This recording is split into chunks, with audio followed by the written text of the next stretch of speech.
फिरदौस साहब, आप कैसे इसको देखते हैं, इस पूरे सुप्रीम कोर्ट की टिप्पणी को? क्योंकि आप जैसे अभी आभा जी ने कहा कि उन्होंने टिप्पणी तो कर दी, लेकिन अपने जजमेंट में उन्होंने इसको जोड़ा नहीं, तो कुछ लोग कह रहे हैं इसका तो कोई मतलब ही नहीं हुआ। देखिए, अभी दो ऑर्डर्स हम देखते हैं हाई कोर्ट के, सुप्रीम कोर्ट के। एक ऑर्डर देखते हैं जो मिसेस जाफरी के केस में हुआ, जिसमें आखिर में आते आते माननीय न्यायाधीशों ने लिख दिया कि कुछ लोग इस पॉट को बॉईल करते रखना चाह रहे थे, उसको स्टीर कर रहे थे और इसमें बहुत काम कर रहे थे, लिख दिया। और दूसरे दिन इनको अरेस्ट कर लिया गया, तीस्ता जी। इसमें बहुत सारी टिप्पणियां हुई, सारे पोर्टल्स चला रहे थे, लेकिन जब जैसा आभा जी ने कहा ऑर्डर हाथ में आया, उसमें जीरो। तो मुझे ऐसा लगता है कि सुप्रीम कोर्ट ने लिखना चाहिए था कुछ।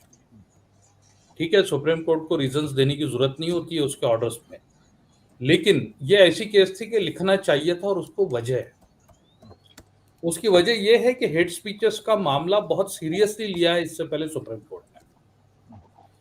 प्रवासी भलाई वाला जो मामला था जी, उस सुप्रीम कोर्ट ने हेट स्पीच को डिफाइन किया था कि हेट स्पीच यानी क्या होता है, कहां से शुरू होता है और एंड में वो कैसा जेनोसाइड तक जाता है। और सरकार से ये अपेक्षा की थी कि इस पर कोई कार्रवाई की जाए कि हेट स्पीचेस ना हो। उसके बाद तहसीन पूनावाला वाला मैटर आया, जिसमें हेट स्पीच से आगे जाके मॉब लिंचिंग पर बात आ गई थी।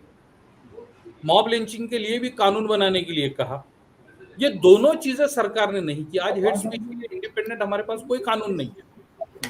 हम सिर्फ दो समुदाय में दुश्मनी पैदा करने या किसी को आहत करने वाले सेक्शंस उसमें लगा देते हैं, जबकि हेट स्पीच ये इससे बहुत आगे है, जो जानबूझ के किया जाता है किसी एक समुदाय के लोगों को दूसरे समुदाय के नजर में बुरा साबित करने के लिए, मार्जिनलाइज करने के लिए, जो अल्टीमेटली एंड होता है जेनोसाइड।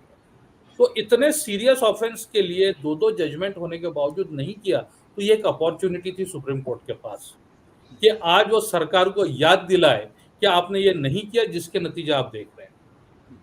आज हमने देखा एक इंसान की जान चली गई उदयपुर में। 2 साल पहले बिल्कुल उल्टा मामला था। एक अफराजुल नाम का एक बंगाली वेस्ट बंगाल का मजदूर था, उसको एक शंभू नाम के आदमी ने मार दिया था कुल्हाड़ी से। इट वॉज यानी हेट क्राइम। सेम का रिप्लिका भी है। अगर कानून सही वक्त पर बन जाता है, कानून क्या सही वक्त पर अगर कार्रवाई हो जाती है, सही वक्त पर जितनी तेजी तीस्ता जी को अरेस्ट करने में बताई पुलिस ने, उतनी ही तेजी अगर नुपुर शर्मा पर भी कार्रवाई में बताती थी पुलिस और एडमिनिस्ट्रेशन, तो शायद इतनी जगह दंगे नहीं होते थे। तो सुप्रीम कोर्ट ने ये एक मौका फिर से मिस किया, जो नहीं होना चाहिए था।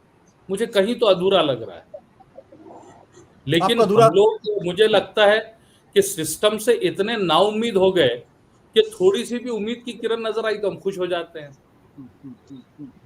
जबकि जो उनका फर्ज था वो नहीं निभाया गया, ऐसा मुझे लगता है। बट फिरोज भाई, इतनी तगड़ी टिप्पणी करने के बाद कम से कम कहीं ना कहीं तो एक नैतिक दबाव लोगों के ऊपर रहेगा, चाहे राजनीतिक दल हो। हालांकि आज मैं एक टीवी डिबेट में था और उस टीवी डिबेट में वो जिस तरीके से सुप्रीम कोर्ट के टिप्पणियां की जा रही थी, वो भी अपने आप में अद्भुत टिप्पणियां थी। और बार बार कह रहे थे देखिए सुप्रीम कोर्ट ने हमारी जबान बंद कर दी, लेकिन उसके बावजूद सुप्रीम कोर्ट को एक तरीके से साबित करने की कोशिश कर रहे थे कि सुप्रीम कोर्ट एक धर्म विशेष के साथ खड़ा हुआ। सत्य हिंदी का ऐप डाउनलोड करें गूगल प्ले स्टोर पर।